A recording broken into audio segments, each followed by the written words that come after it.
Berë do të mbështes Shqipërinë sa i përket procesit të negociatave të integrimit evropian. Në prezantimin e raportit për Shqipërinë, drejtuesit e institucionit të lartë financiar theksuan angazhimin për të transformuar kompanitë shqiptare në mënyrë që të jenë konkurruese në tregun evropian.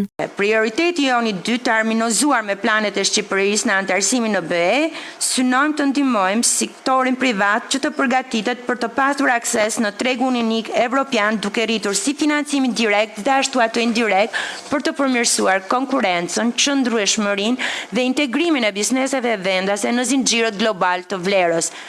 Në fjalën e tij, guvernatori Gen Seko theksoi mbështetjen me kredi për bizneset, por edhe faktin se Shqipëria ka një rritje të fortë ekonomike. Politikat e orientuara për stimulimin e tyre, të tilla si garancitë e kredive, huat me interesa të subvencionuara apo fondet e kapitalit sipërmarrës të mbështetura nga shteti mund të sjellin një ndryshim të madh në zhvillim.